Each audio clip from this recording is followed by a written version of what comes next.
Assalamualaikum warahmatullahi wabarakatuh. Semangat pagi. Jumpa lagi bersama saya Sakti Putra di channel YouTube Sakti Nabil. Jangan lupa subscribe, watch, like, share, and comment channel YouTube Sakti Nabil untuk kebermanfaatan yang lebih luas lagi.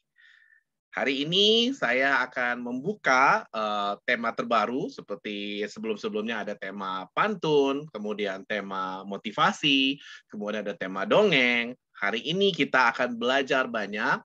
Tema terbaru yang saya buat di konten terbaru saya ini yaitu tema kita belajar ilmu komunikasi. Pada kesempatan yang berbahagia ini, kita akan belajar bersama salah satu dari ilmu komunikasi yang akan kita pelajari, yaitu ilmu komunikasi politik.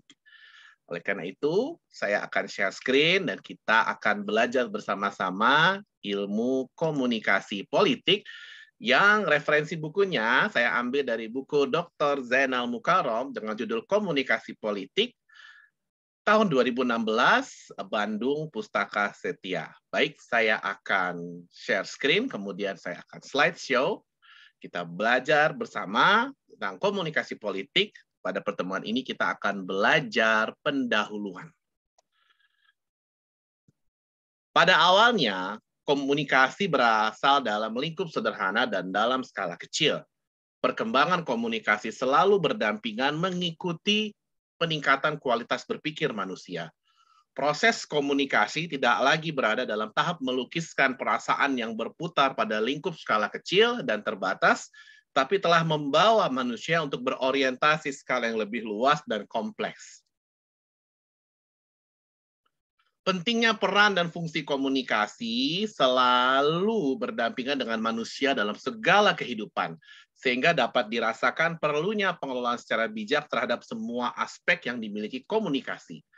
Seiring dengan perkembangan tersebut, para teoritis dan ilmuwan mulai mengarahkan perhatiannya pada bidang komunikasi sebagai suatu kajian yang menarik. Hal ini bermula di wilayah Anglo-Saxon yang berintroduksi komunikasi sebagai kajian baru yang berada dalam rumpun ilmu sosial atau social science. Ilmu yang menekuni kajian ini disebut Science of Communication yang berkembang secara cepat di lingkungan perguruan tinggi di Amerika Serikat. Kajian terhadap ilmu komunikasi tidak dapat mengisolasi dari pengaruh kajian ilmu sosial lainnya seperti sosiologi, psikologi, antropologi, hukum, dan ilmu politik. Perpaduan kajian antara ilmu komunikasi dan ilmu sosial lainnya menghasilkan bentuk perkembangan baru yang menunjukkan karakteristik bahwa ilmu komunikasi dapat dipadukan. Suatu hal yang rasional apabila ilmu komunikasi dapat melintasi batas wilayah disiplin ilmu sosial lainnya, dikarenakan setiap ilmu berkaitan dengan kehidupan umat manusia dan dipergunakan untuk kemanfaatan manusia. Pada hakikatnya, setiap ilmu merupakan seperangkat simbol komunikasi yang ditransfer dari individu, kelompok, atau masyarakat lainnya. Demikian juga politik tidak dapat dilepaskan oleh kehidupan seseorang atau suatu kelompok. Partai politik merupakan suatu kelompok terorganisasi yang anggotanya mempunyai orientasi dan cita-cita yang sama. Tujuannya memperoleh kekuasaan politik dengan cara konstitusional dalam melaksanakan kebijakannya. A. Komunikasi politik sebagai objek kajian dari ilmu politik. Teori tindakan sosial melandasi lahirnya komunikasi politik.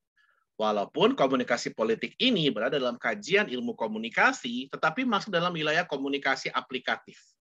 Komunikasi politik dikaji dalam komunikasi penunjang pembangunan dan berdampingan dengan komunikasi pendidikan, komunikasi kesehatan, dan sebagainya. Landasan berpikir tentang peran manusia dalam merekonstruksi realitas sosial secara teoritis melahirkan teori tindakan sosial yang digagas oleh filsuf Jerman Max Weber tahun 1864 sampai 1920. Weber mendefinisikan tindakan sosial sebagai sosial perilaku manusia ketika individu memberikan makna subjektif terhadap perilaku tersebut. Tindakan tersebut dapat terbuka atau tersembunyi, dapat pula merupakan intervensi positif dalam suatu situasi atau sengaja berdiam diri sebagai tanda setuju dalam situasi tersebut. Menurut Weber dan Mulyana, tindakan bermakna sosial sejauh berdasarkan makna subjektifnya yang diberikan oleh individu atau tindakan itu mempertimbangkan perilaku orang lain dan diorientasikan dalam penampilannya. Bagi Weber, tindakan manusia pada dasarnya bermakna melibatkan penafsiran, berpikir, dan kesengajaan. Tindakan sosial merupakan tindakan yang disengaja bagi orang lain dan bagi diri sendiri, yang pikirannya aktif, saling memengaruhi perilaku orang lain, berkomunikasi satu sama lain, dan mengendalikan perilaku dirinya sesuai dengan tujuan komunikasinya. Secara filosofis, kajian komunikasi politik adalah kajian tentang hakikat kehidupan manusia untuk mempertahankan hidup dalam lingkup berbangsa dan bernegara. Hakikat kehidupan sebagai motif atau sebagai daswollen keinginan yang mendorong manusia untuk terpenuhinya daswollen tersebut. Lahirnya asosiasi di masyarakat sebagai transparansi dari daswollen. Dalam asosiasi inilah individu-individu menyeimbangkan daswollen atau keinginan melalui tukar-menukar pesan yang distrukturisasikan ke dalam simbol-simbol komunikasi. Tukar-menukar pesan ditata dengan baik yang diselenggarakan oleh asosiasi kemasyarakatan yang tertinggi sebagai penata politik atau political institution yang disebut negara. Dikatakan asosiasi kemasyarakatan tertinggi karena diberi atribut kekuasaan untuk mengatur dan menyelenggarakan kesejahteraan umum yang tidak pernah diberikan kepada asosiasi kemasyarakatan lainnya. Berkomunikasi merupakan bagian dari hak asasi yang melekat pada diri manusia sejak lahir. Hak tersebut tidak dapat digunakan secara mutlak selama hak tersebut menimbulkan kerugian terhadap hak individu lain. Oleh karena itu, setiap hak mempunyai dasar moral yang selalu berdampingan dengan tanggung jawab yang berorientasi kepada mandat bersama. Dalam kenyataan empiris atau secara Dasein, pengaturan terhadap hak berkomunikasi tidak dapat digeneralisasikan atau distandarisasikan ke dalam sistem tertentu karena setiap negara memiliki sistem politik berbeda. Munculnya 4 macam sistem komunikasi sebagai tanda bahwa pengaturan hak berkomunikasi sangat bergantung pada sistem politik atau sistem kekuasaan. Tempat komunikasi politik tersebut diaktualisasi. Keempat macam sistem politik tersebut yaitu sistem otoriter, sistem liberal, sistem komunis, dan sistem tanggung jawab sosial, atau sistem lain yang belum terungkap, misalnya sistem agama di Timur Tengah. Dalam keragaman sistem, hakikat komunikasi politik tidak dapat terlepas dari nilai-nilai yang bersifat asasi dan bersifat elementer, yaitu sifat-sifat yang ada pada diri manusia bahwa manusia memerlukan manusia lainnya. Nilai-nilai inilah yang menembus isolasi pembeda yang tumbuh karena sistem politik. Sumarno menjelaskan bahwa hakikat dan fungsi komunikasi politik berdimensi 2 yang bersifat ideal normatif negara, yaitu ideal normatif ke dalam tubuh negara dan ideal normatif keluar negara. Untuk menumbuhkan persamaan persepsi dan kesatuan pandang ideal normatif ke dalam tubuh negara, artinya hakikat komunikasi politik melihat negara itu sebagai satu kesatuan yang utuh dan tersusun dalam satu bangunan yang marsus atau tersusun rapi, agar ideal normatif tercapai. Saat ini, komunikasi politik berfungsi melalui simbol-simbol komunikasi sebagai produk interpretasi bersama.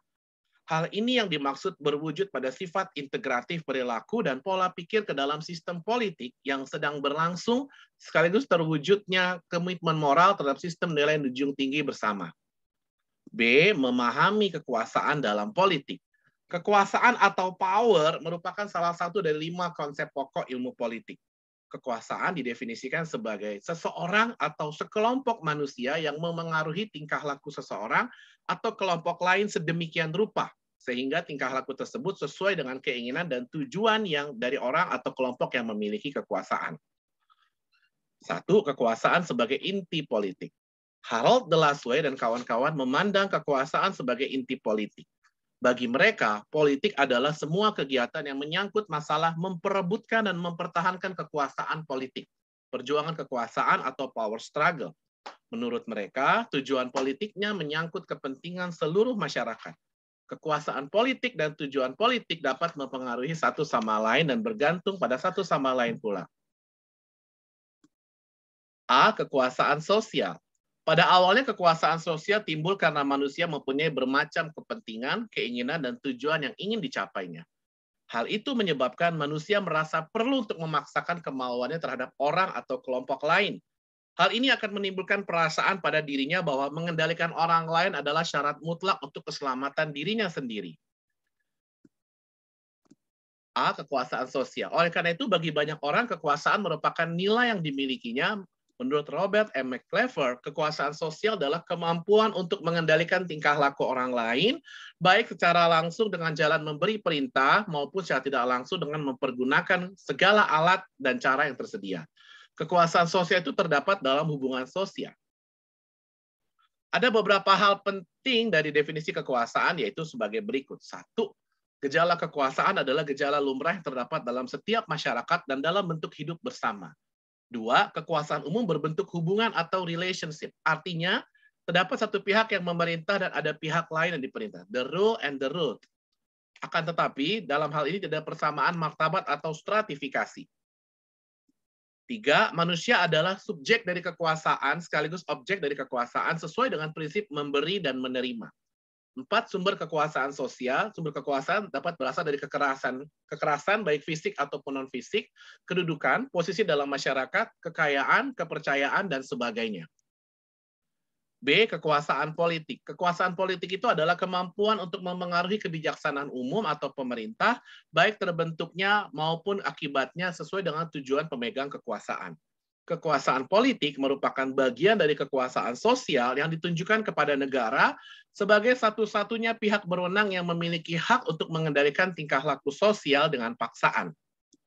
Kekuasaan menyangkut hal-hal berikut. 1, untuk memperoleh ketaatan dari warga masyarakat. 2, pengendalian orang lain dengan tujuan memengaruhi tindakan dan aktivitas negara di bidang administratif, legislatif, dan yudikatif.